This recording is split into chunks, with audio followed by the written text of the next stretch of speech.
Welcome back to the Best Damn Sports Blog. This is the Best Damn NBA Finals preview. It's finally here. By the time you hear this podcast, it will be the day of the NBA Finals Game 1. And we all know it's the Warriors versus Cavs.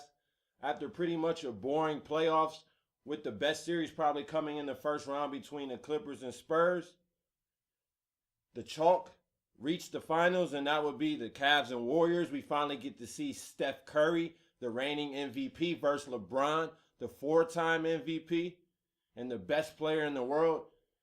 And honestly, I think this series is going to be a lot closer than most think. I mean, we got all the experts on ESPN. They're picking Warriors. I'm seeing in 5, 6, which would be on the Cavaliers' home floor. And if they are going to win, I think the Warriors will win in 7 games. I think this is going to be a hard-fought series.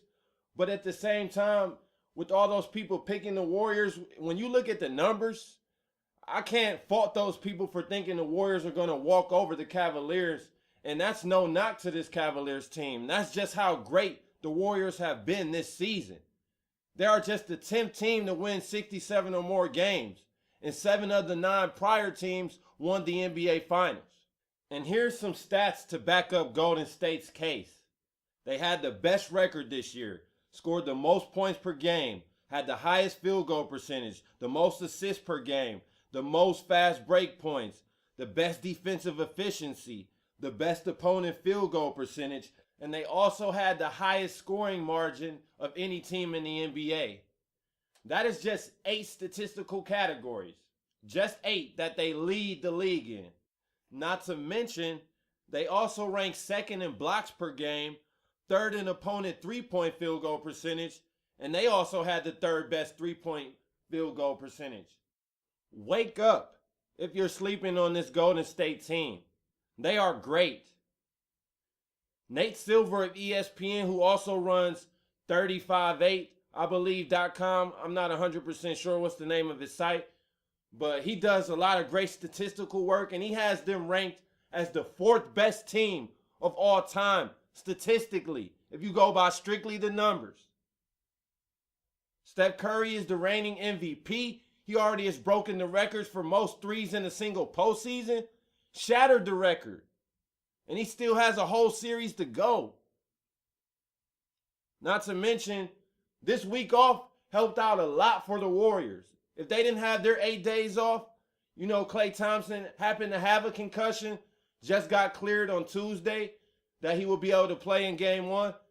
Just think if this series started on Monday, Game 1 without Klay Thompson, that would definitely have been there for the taking for the Cavaliers. And I still think Game 1 is probably the most winnable game for Cleveland on Golden State's home court. I don't think they'll win in Game 7. So I think if the Cavaliers are going to win the series, it's going to have to come in 6 games. But I've been impressed with LeBron James. I just have to say that. I know his field goal percentage is down. He's shooting around 42% in the playoffs, 17 from deep. But for him to lead this Cavaliers team in the fashion that he did, past Atlanta in a sweep, beat Chicago in 6 games, and all that was accomplished without Kevin Love, who went out in the first round, and Kyrie Irving, who was hobbled. And he missed 2 games in the Hawks series. But one thing I do want to say is I don't buy into this notion that LeBron is leading a bunch of scrubs to the NBA Finals. I'm impressed with his leadership.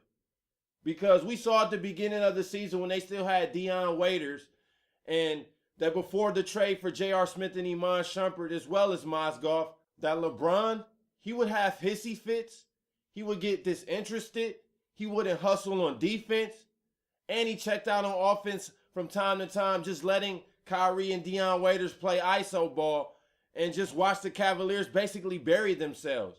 They got off to a 19-20 start, I believe, which is pretty bad to think they had Kevin Love, Kyrie Irving, and LeBron James all on the same roster, albeit they didn't have a Mozgov, a J.R. Smith, or Iman Shumpert, which I think changed everything for the Cavaliers this season. But if the Cavaliers are going to win this series, their role players are going to have to play great, and LeBron James cannot settle for jump shots. The X factor in this series for the Cavaliers will be Kyrie Irving. We know that his knee is bothering him as well as his foot. And from what I'm hearing, that he is going to have surgery on his foot, most likely this offseason. But if Kyrie Irving can be just 80% resemble what we know him to be, that dominant player who can get to the rack pretty much at will and can finish great at the hole for his size, then the Cavaliers, they have a legit shot. But I think even if he is still relegated to being just a three-point shooter, they still have a chance to beat this Golden State team because he's shooting 48% from three in the playoffs. If he can just shoot 40% in that series, that's all you need Kyrie Irving to do. And LeBron, he's going to be great, and he's going to be able to get 30 as he pleases. I know people think Draymond Green, Harrison Barnes, Andre Iguodala. Yes, those are three good defensive players to throw at LeBron James, but they're not stopping him. An example, in their matchup in Cleveland after the trade, LeBron James went for 42 points and a win. So I don't know where this Golden State is going to shut down LeBron came from. Yes, they're going to be able to bother LeBron, and they're going to hope to force him to shoot jump shots. But completely stop LeBron, I don't see that happening. And I don't see any team capable of doing that. LeBron is the greatest player, and he's that for a reason. And every role player so far has done his job. J.R. Smith has played good defense when needed. And he's also been great from distance for the Cavaliers the whole playoffs. Iman Shumpert has been hitting big jumpers. James Jones, when called upon, hits big jumpers. Dellavedova plays great defense. Makes a little bit of dirty plays for the Cavaliers, which is somewhat needed in the playoffs. And he also hits big threes. LeBron is getting the help from his role players. Mozgov is a force down low, is a rim protector. Tristan Thompson is a beast on the boards, offensive boards and defensive. So please get this notion out of here that LeBron is carrying scrubs. These are far from scrubs. And we already know Kyrie Irving is a great offensive player when he's 100%. And even where he's at right now, he's shooting 48% from three, which is definitely going to help. Golden State is just a deeper team. And yes, they're a better overall team. And what sucks for the Cavaliers is when you do cross matchups, and if you try to put a bigger guy on Steph Curry, who I think is going to cook in this series and look like an MVP, and he will definitely be the finals MVP if the Warriors do indeed go on to win this series, as Vegas predicts. But when you cross match, say they put Shumpert on Steph Curry, now who is Kyrie Irving or Matthew Dellavedova going to guard? Klay Thompson is going to abuse them in the post. Harrison Barnes would do the same. Iguodala would do the same if he's in the game. Draymond they can't handle. Bogut they definitely can't handle. So they're just going to have to play the Warriors straight up. And I think they're capable. Steph Curry is sort of like LeBron, where when he's just shooting and he's on, there's nothing you can do about it. And that's pretty much almost every game. Steph Curry is going to get his. He's going to make good passes. And he's just an all-around great point guard. There's nothing you can do about him. Where this series is going to be won for the Cavaliers, if they are to win it, is going to be in shutting down Klay Thompson. And that's going to be Iman Shumpert's job and J.R. Smith, who both are good defenders, and J.R. less so. But when he's engaged, he's definitely a capable defender, which he doesn't get a lot of credit for and should. And another factor in this series that's going to help decide who is the new NBA champion will be the battle of the boards. Bogut and Draymond Green are just as good of rebounders as Mozgov and Tristan Thompson. So this is going to be an epic battle on the boards. Draymond has a higher rebound percentage than both Tristan Thompson and Mozgov. And just watching how Tristan Thompson played, you would assume he had the highest rebound percentage of the players left in this NBA Finals, when that's not even the case.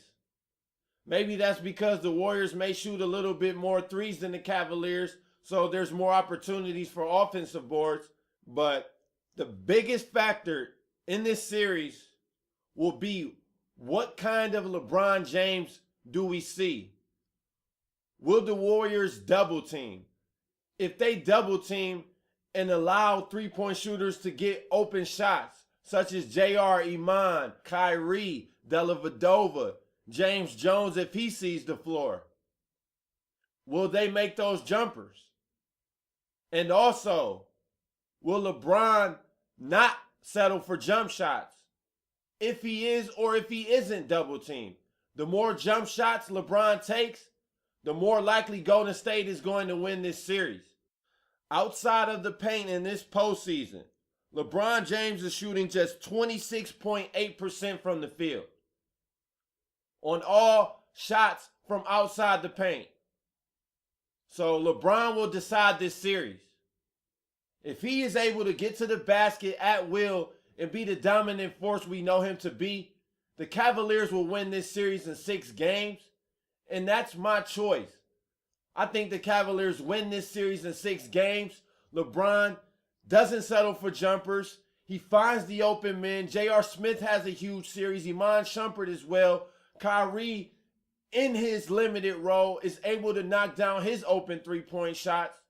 And the Cavaliers, who've looked like a team of destiny throughout the Eastern Conference Finals, pull off the unthinkable as the underdog and beat the mighty Golden State Warriors in these playoffs. I've seen vulnerability in these Warriors. They do not resemble the same team from the regular season, in my opinion. They've had a tougher road to the NBA Finals, definitely, than the Cavaliers. The Memphis Grizzlies in the second round, New Orleans in the first round, as well as Houston in the Western Conference Finals. That's a tough road. And they only lost 3 games on the way to the conference finals. Cavaliers lost 2, swept 2 series. But in that Memphis series, I seen a vulnerability in these Warriors that let me know that even if a team cannot keep up with them when it comes to scoring, they're going to have their off nights. And LeBron James, he has enough firepower around him that are going to have good nights of their own. And on those good nights, they're also going to have the best player in the world on their team. And the Warriors just cannot say that.